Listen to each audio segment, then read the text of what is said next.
यही जीवन, सच्चा जीवन यही, क्योंकि हमें संसार में भगवान ने कुछ कर्तव्य कर्म करने के लिए भेजा है। उन कर्तव्य कर्मों की पूर्ति का फल है मोक्ष, इस संसार से मुक्त हो जाना।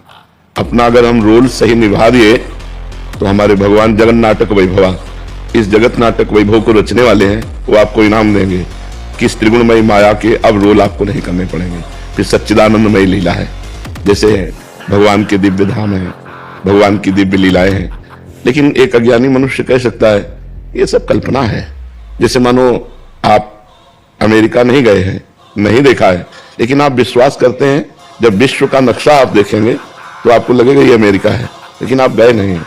तो अनंत ब्रह्मांडों का जब नक्शा देखेंगे तो स्वर्गलोक, महार्गलोक, जनलोक, तपलोक, सत्यलोक, तलातल, रसातल, पाताल, महातल, वितल तल, ये लोक है ना, ऐसे भगवान का कैलाश है, भगवान का साकेत है, भगवान का नवनिभृत निकुंज वृंदावन धाम है, अवध धाम भगवान के दिव्य धाम है, भगवान की दिव्य लीलाएं हैं। तो जब हम यहाँ सही रोल निभा लेते हैं, स्वांग जो हमें मिला है, हमें किसी का पति बनना पड़ा, किसी का पुत्र, किसी का भाई, कोई राष्ट्रीय अधिकार, देश सेवा, हमको जो मिला है उसे हम सही ढंग से निर्वाह करें, धर्म पूर्वक, और भगवान का भजन करते रहे, नाम जप करते रहे, तो यही हमारा जीवन है। भगवान ने दो बातें अर्जुन को कही, सर्वदा सर्वकालेषु माम स्मर, फिर युद्ध च। युद्ध माने कर्तव्य।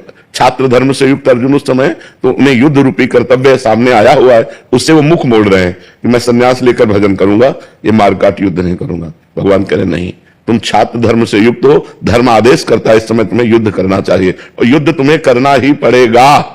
तुम ना करोगे तो भी करना पड़ेगा, क्योंकि जिस समय तुम्हारी निंदा करेंगे तो तुम आवेश में आकर युद्ध शुरू कर दोगे। अभी मैं आदेश कर रहा हूं तो मेरे आज्ञा का पालन करो, माम निस्मर और युद्ध च, मेरा स्मरण करते हुए अपने कर्तव्य कर्म का पालन करना, यही समस्त मनुष्य जीवन का। जो हम दुखी हो रहे हैं, जो हमारे हृदय में जलन हो रही है, जो हमारे अंदर घबराहट पैदा हो रही, चिंता, शोक, भय हो रहे हैं, इसका कारण है हम अपने धर्म से विलग हैं। कहीं हम अपने धर्म से विलग आचरण करते हैं, जिनका परिणाम है चिंता, भय, शोक, मृत्यु, दुख आदि।